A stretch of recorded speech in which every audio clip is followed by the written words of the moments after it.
Salam sama gaay dal leen ak jàmm sama chaîne YouTube bi ci vidéo bi nag dama leen bëggoon woon nan ngeen dem ba créer plusieurs profils wala plusieurs utilisateurs.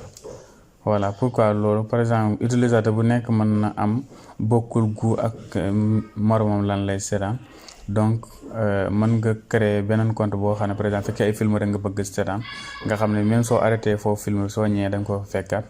Voilà keneen fekkee ay moom ay dessin animé moo ko neex tamit moom su ñëwee rek dessin animé yi nga xam ne jotoon na ko commencé su ñëwee foofu la koy fekkaat mu continue. Voilà léegi pour ñu bañ a lii mën nañ dem ubbi application bi direct. Voilà léegi fii soo xoolee soo gisee da nga gis mu def la ajouter.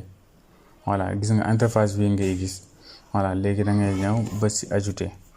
Voilà léegi fii gis nga mu laaj la turu ki nga xam ne moom ngeen bëgg créer profil wala par exemple Ali par exemple léegi fii da lay laaj ndax xale la wala mag la gis nga mooy profil kit léegi soo ko defee moom ay dessin animé kese la koy xel di proposer te tamit dafa am yeneen limite.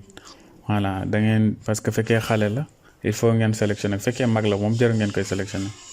Voilà te tamit fekkee xale la dafa am yenn yoo xam ne moins de 12 moins film yi nga xam ne xale da koy seetaan du ko seetaan yëpp du fa nekk. Voilà léegi ñu valider.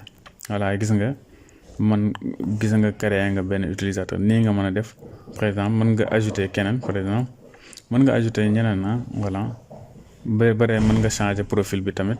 Voilà par exemple mën nga changer profil xool ko la neex.